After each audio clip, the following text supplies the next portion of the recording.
Welcome to this reading of the first chapter of Out of This World by Neville Goddard.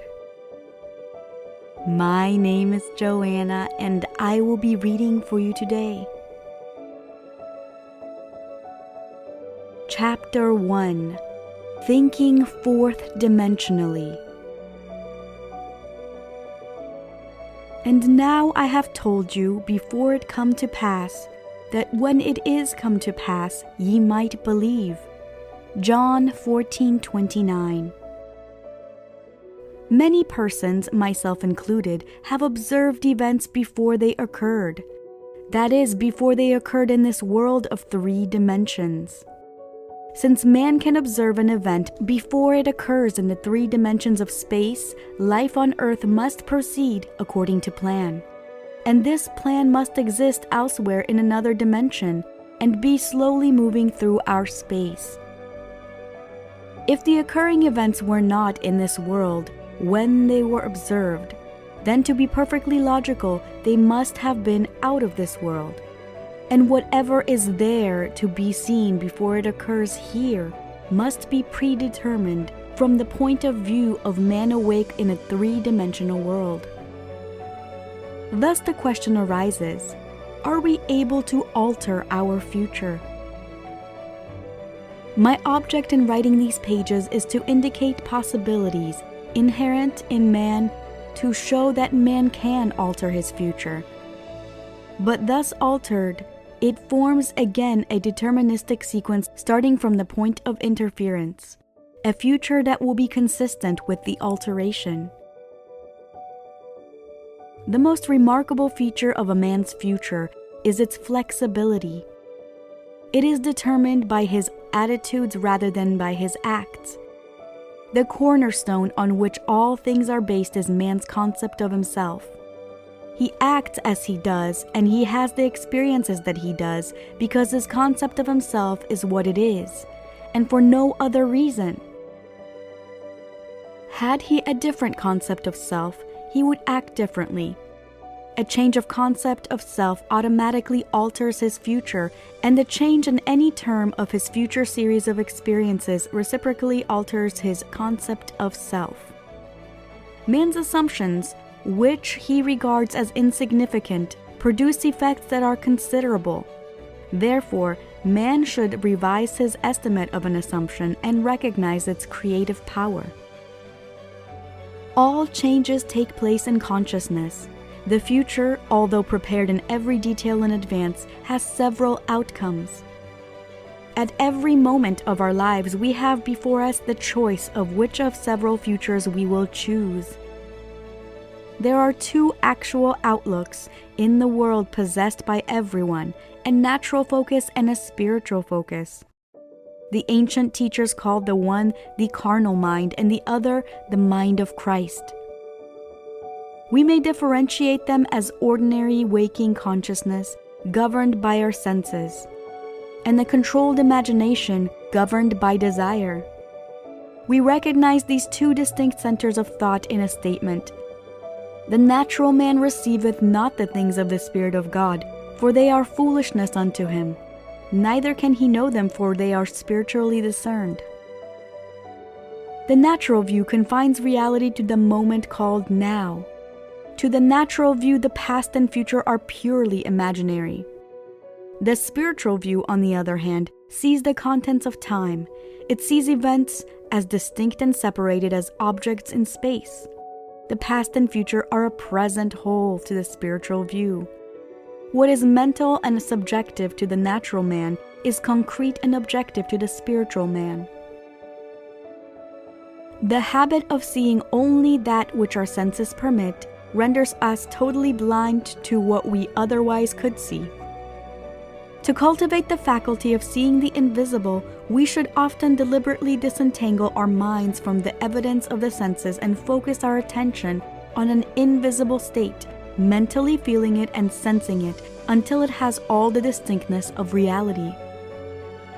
Earnest, concentrated thought focused in a particular direction shuts out other sensations and causes them to disappear. We have but to concentrate on the state desired in order to see it.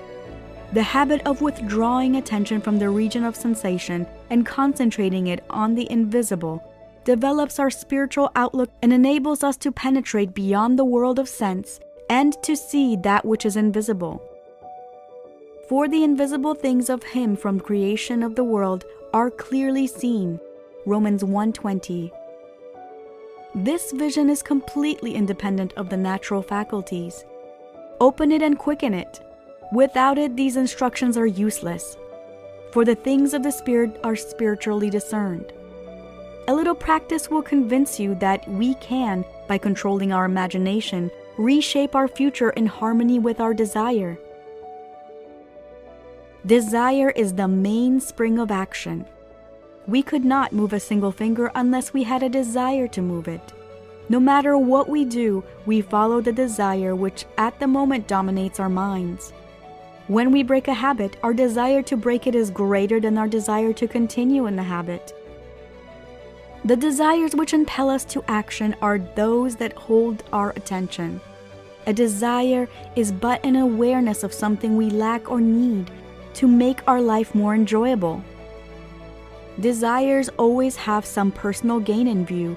The greater the anticipated gain, the more intense is the desire. There is no absolutely unselfish desire. Where there is nothing to gain, there is no desire, and consequently no action. The spiritual man speaks to the natural man through the language of desire.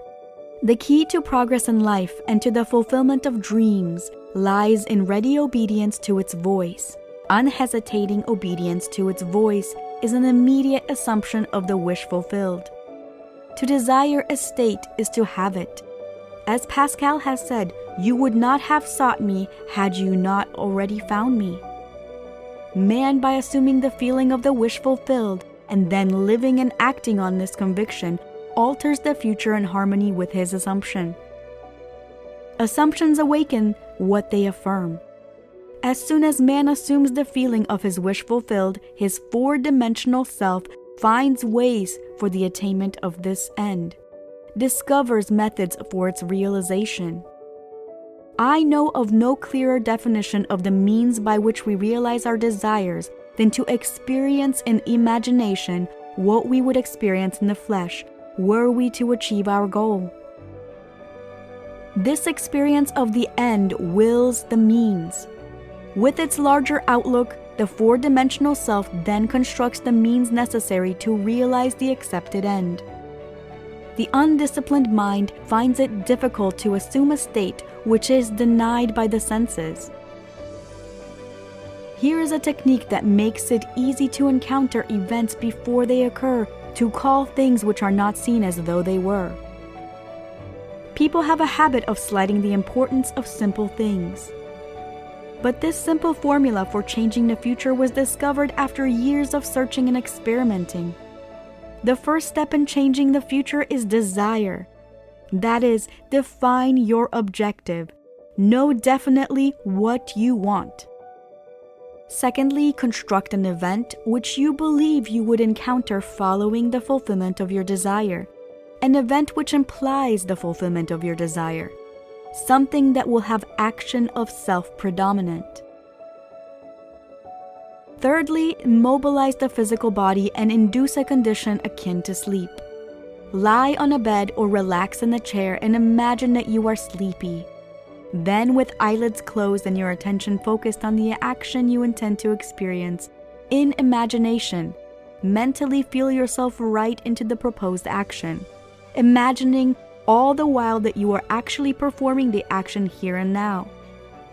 You must always participate in the imaginary action, not merely stand back and look on, but you must feel that you are actually performing the action so that the imaginary sensation is real to you. It is important always to remember that the proposed action must be one which follows the fulfillment of your desire. And also you must feel yourself into the action until it has all the vividness and distinctness of reality.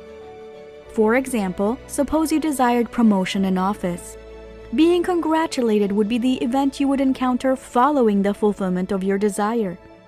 Having selected this action as the one you will experience in imagination, immobilize your physical body and induce a state akin to sleep, a drowsy state, but one in which you are still able to control the direction of your thoughts, a state in which you are attentive without effort.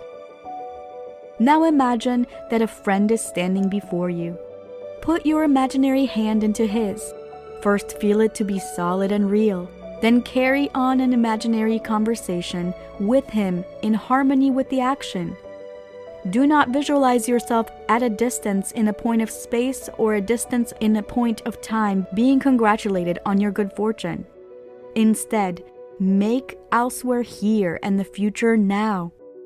The future event is a reality now in a dimensionally larger world. And oddly enough, now in a dimensionally larger world is equivalent to here in the ordinary three-dimensional space of everyday life. The difference between feeling yourself in action here and now and visualizing yourself in action as though you were on the motion picture screen is the difference between success and failure. The difference will be appreciated if you will now visualize yourself climbing a ladder. Then, with eyelids closed, imagine that a ladder is right in front of you and feel you are actually climbing it.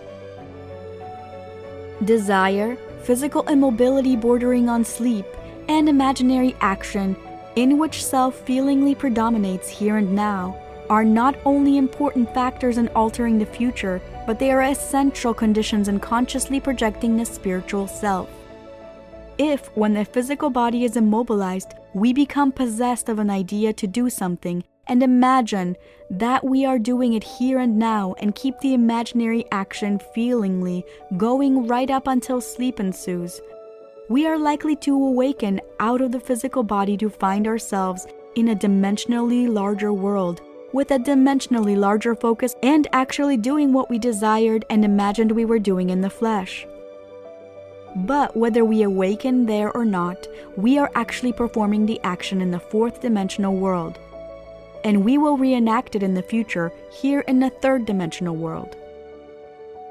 Experience has taught me to restrict the imaginary action, to condense the idea, which is to be the object of our meditation, into a single act, and to reenact it over and over again until it has the feeling of reality. Otherwise, the attention will wander off along an associated track, and hosts of associated images will be presented to our attention. In a few seconds, they will lead us hundreds of miles away from our objective in point of space, and years away in point of time.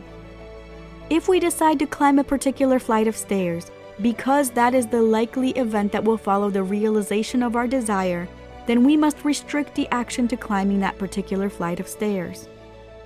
Should our attention wander off, we must bring it back to its task of climbing that flight of stairs and to keep on doing so until the imaginary action has all the solidity and distinctiveness of reality. The idea must be maintained in the field of presentation without any sensible effort on our part. We must, with the minimum effort, penetrate the mind with the feeling of the wish fulfilled. Drowsiness facilitates change because it favors attention without effort. But it must not be pushed to that stage of sleep, in which we shall no longer be able to control the movements of our attention, but rather a moderate degree of drowsiness in which we are still able to direct our thoughts. A more effective way to embody a desire is to assume the feeling of the wish fulfilled and then, in a relaxed and sleepy state, repeat over and over again, like a lullaby, any short phrase which implies fulfillment of our desire, such as "thank you," as though having addressed a higher power for having done it for us. If, however, we seek a conscious projection into a dimensionally larger world, then we must keep the action going right up until sleep ensues.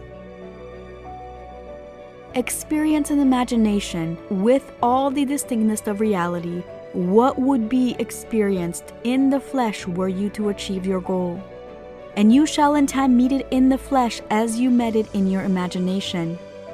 Feed the mind with the premises, that is, assertions presumed to be true, because the assumptions, though unreal to the senses, if persisted in until they have the feeling of reality, will harden into facts.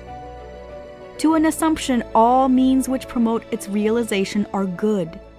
It influences the behavior of all by inspiring in all the movements, the actions, and the words which tend towards its fulfillment. To understand how man molds his future in harmony with his assumption, we must know what we mean by a dimensionally larger world, for it is to a dimensionally larger world that we go to alter our future. The observation of an event before it occurs implies that the event is predetermined from the point of view of man in the three-dimensional world. Therefore, to change the conditions here in the 3 dimensions of space, we must first change them in the 4 dimensions of space. Man does not know exactly what is meant by a dimensionally larger world, and would no doubt deny the existence of a dimensionally larger self. He is quite familiar with the 3 dimensions of length, width, and height, and he feels that if there were a 4th dimension, it would be just as obvious to him as the dimensions of length and width and height. A dimension is not a line. It is any way in which a thing can be measured that is entirely different from all other ways. That is to measure a solid 4th dimensionally. We simply measure it in any direction except that of its length, width, and height. Is there another way of measuring an object other than the length, width, and height? Time measures my life without employing the 3 dimensions of length, width, and height. There is no such thing as an instantaneous object. Its appearance and disappearance are measurable. It endures for a definite length of time. We can measure its lifespan without using the dimensions of length, width, and height. Time is definitely a 4th way of measuring an object. The more dimensions an object has, the more substantial and real it becomes. A straight line, which lies entirely on 1 dimension, acquires shape and mass and substance by the addition of dimensions. What new quality would time, the 4th dimension, give, which would make it just as vastly superior to solids as solids are to surfaces and surfaces are to lines? Time is a medium for changes in experience, because all changes take time. The new quality is changeability. Observe that if we bisect a solid, its cross-section will be a surface. By bisecting a surface, we obtain a line. And by bisecting a line, we get a point. This means that a point is but a cross-section of a line, which is in turn but a cross-section of a surface, which is in turn but a cross-section of a solid, which is in turn, if carried to its logical conclusion, but a cross-section of a 4th dimensional object. We cannot avoid the inference that all 3-dimensional objects are but cross-sections of 4th dimensional bodies. Which means, when I meet you, I meet a cross-section of the 4th dimensional you, the 4th dimensional self that is not seen. To see the 4-dimensional self, I must see every cross-section or moment of your life from birth to death and see them all as coexisting. My focus should take in the entire array of sensory impressions, which you have experienced on earth plus those you might encounter. I should see them not in the order in which they were experienced by you, but as a present whole. Because change is the characteristic of the 4th dimension, I should see them in a state of flux, as a living, animated whole. If we have all this clearly fixed in our minds, what does it mean to us in our 3-dimensional world? It means if we can move along time's length, we can see the future and alter it as we so desire. This world, which we think so solidly real, is a shadow out of which and beyond which we may at any time pass. It is an abstraction from a more fundamental and dimensionally larger world, a more fundamental world abstracted from a still more fundamental and dimensionally larger world, and so on to infinity. The absolute is unattainable by any means or analysis, no matter how many dimensions we add to the world. Man can prove the existence of a dimensionally larger world simply by focusing his attention on an invisible state and imagining that he sees and feels it. If he remains concentrated in this state, his present environment will pass away, and he will awaken in a dimensionally larger world where the object of his contemplation will be seen as a concrete objective reality. Intuitively, I feel that were he to abstract his thoughts from this dimensionally larger world and retreat still further within his mind, he would again bring about an externalization of time. He would discover that every time he retreats into his inner mind and brings about an externalization of time, space becomes dimensionally larger, and he would therefore conclude that both time and space are serial, and that the drama of life is the climbing of a multitudinous dimensional time block. Scientists one day will explain why there's a serial universe, but in practice, how we use this serial universe to change the future is more important. To change the future, we need only concern ourselves with two worlds in the infinite series: the world we know by reason of our bodily organs and the world we perceive independently of our bodily organs. End of Chapter 1. Thank you for listening to this reading of the first chapter of Out of This World by Neville Goddard. Comment below any thoughts or takeaways from this reading today. If you like this video, found it helpful or valuable in any way, hit that thumbs up button. And if you're new to this channel, don't forget to hit that subscribe button and the bell notification icon to get notified every time I upload a new video. Because this year I am committed to helping you gain mastery over your mind and emotions. See you in the next video. Bye!